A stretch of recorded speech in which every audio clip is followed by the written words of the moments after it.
ভাবুন তো, তুমি মরুভূমিতে আছো, খাবার নেই, পানি নেই, আর হঠাৎ আকাশ থেকেই খাবার নামতে শুরু করল। বনি ইসরায়েল দীর্ঘ সময় ধরে মরুভূমিতে ঘুরছিল। চারদিকে শুধু বালু আর বালু, ক্ষুধায় কষ্ট, তৃষ্ণায় অস্থির অবস্থা। তখন আল্লাহ তাদের প্রতি রহমত করলেন। আকাশ থেকে নামালেন মান্না, যা ছিল মিষ্টি, সাদা, শিশিরের মতো খাবার। আর পাঠালেন সালোয়া, ছোট পাখি, যেগুলো সহজেই ধরা যেত এবং খাওয়া যেত। প্রতিদিন কোনো পরিশ্রম ছাড়াই এই খাবার তাদের কাছে চলে আসত। ভাবো তো, কোনো কষ্ট নেই, কোনো চিন্তা নেই, প্রতিদিন আকাশ থেকে খাবার আসছে। কিন্তু কিছুদিন পর তাদের মনে অসন্তোষ জন্ম নিল।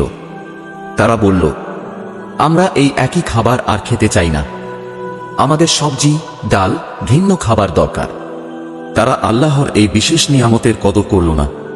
তখন আল্লাহ অসন্তুষ্ট হলেন।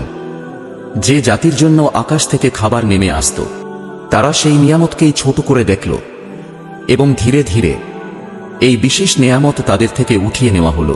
এই ঘটনাটি শুধু একটি গল্প না, এটা আমাদের জন্য বড় শিক্ষা। যা আছে তার জন্য শুকর করো, না হলে যা আছে সেটাও হারিয়ে যাবে। শুকর করলে নিয়ামত বাড়ে, অকৃতজ্ঞ হলে কমে যায়।